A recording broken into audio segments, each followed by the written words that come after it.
Now to a warning about gray death here on Hampton Roads. The DEA calls it an extremely potent street drug that is lethal. Forensic labs are following tighter safety procedures because of the dangerous mix of opioids. Reporter Megan Shin went inside a Norfolk lab to see how much it takes to test the drug. To see this on the streets of Hampton Roads is very concerning to us. The danger of toxic opioids starts at the crime scene. The days of just rushing in and, grabbing every piece of evidence, okay, I can handle the scene, those days are over with. Many times those drugs come here to the Virginia Department of Forensic Sciences Eastern Lab. Prior to this, it was just the typical laboratory. The evidence is tested by lab technicians. Lab coat, glasses, and gloves. Who have to take extreme precautions now because of drugs, like gray death. It was designed to be a large animal tranquilizer. DEA Eric Lee says gray death is growing in popularity. There is a degree of people want that particular brand of heroin that appears to be the most potent. And of course, is there anything more potent than something that killed someone? He says the drug is usually a mix of heroin and fentanyl, or even worse, carfentanil. Carfentanil is 2,000 to 3,000 times as strong as heroin. Lee says the drug looks gray, like concrete, most of the time. They vary greatly. The only way you can really tell that is through laboratory analysis.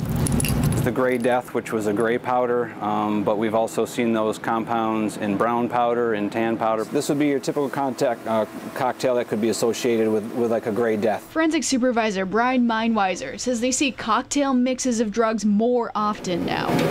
That means technicians must take extra steps when testing every drug. We don't know what's in that powder. Nowadays, step one means using a mask. This goes over the head, fully encapsulate.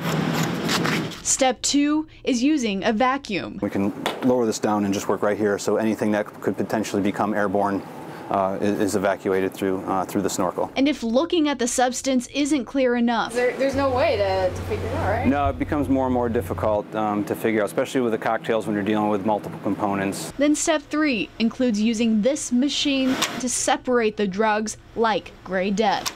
This is what's going through the instrument, oh, it goes to the detector, oh, we got a peak. So each of these peaks represents a different drug. In this constantly evolving drug world, the manufacturers of these compounds tweak the chemical makeup slightly to stay ahead of the legislation. Gray death means naloxone.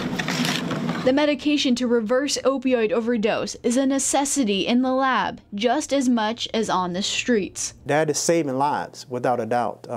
However, we do know that there are those lives that are not being saved as well. In the latest report from the Virginia Medical Examiner, fentanyl and carfentanil overdoses are projected to increase by 177% since 2015. You just do not get the volume of the picture. That means from the streets to the labs, all drugs are seen as deadly as gray death. You have to treat it as the worst case possible. In Norfolk, Megan Shin, 13 News Now.